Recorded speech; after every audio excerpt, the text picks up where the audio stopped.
Cinema cassette అని cinema డివిడీలని 200, 300, 400, 500 ఇంకో కొంచెం క్లారిటీగా వినాలంటే అది దాదాపుగా 1200, 1500 బ్లూ రే. భగవద్గీత పుస్తకం జస్ట్ 10 రూపాయలు. ఎంతమంది హిందువుల ఒళ్ళో, ఎంతమంది హిందువుల గుళ్ళో, ఎంతమంది హిందువుల ఇళ్లలో ఉందో మనం ఆలోచించుకోవాల్సిన స్థితి. ఒక జీవితకాలంలో భగవద్గీత శ్లోకం మనం చదువుతున్నామా, మన బిడ్డలకు నేర్పిస్తున్నామా? నేర్పిస్తే ఏమొస్తుంది? సంస్కృతం చదివితే శబ్దం పరిపుష్టం అవుతుంది. శబ్దం పరిపుష్టం అయితే వాక్కు శుభ్రపడుతుంది. వాక్కు శుభ్రపడితే శుభ్రపడిన వాక్కుతో నువ్వు ఏది మాట్లాడినా అది శాసనం అవుతుంది. ఎప్పుడైతే నువ్వు మాట్లాడే మాట శాసనమైందో ప్రపంచం అంతా నిన్ను అనుసరిస్తుంది. ఈ స్థాయికి నువ్వు ఎదగాలా వద్దా, ఇది ఆలోచింపచేస్తుంది భగవద్గీత.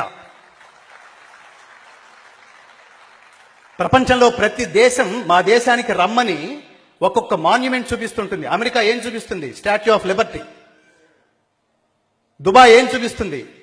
బుర్జు దుబాయ్ అని సముద్రంలో కట్టబడిన ఒక కట్టడం చూపిస్తుంది. అట్లాగే లీనింగ్ టవర్ ఆఫ్ పీసా ఒక దేశం చూపిస్తుంది. ఈఫిల్ టవర్ ఇంకో దేశం చూపిస్తుంది. భారతదేశం ఏం చూపిస్తోందంటే తాజ్ మహల్ అనే సమాధిని చూపిస్తోంది. అత్యంత దురదృష్టకరమైన విషయం.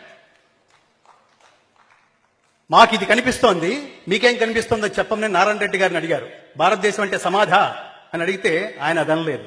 నా దేశం భగవద్గీత, నా దేశం అగ్ని పునీత సీత, నా దేశం కరుణాంతరంగా, నా దేశం సంస్కార గంగా. ఇది భారతదేశం. ఒక్క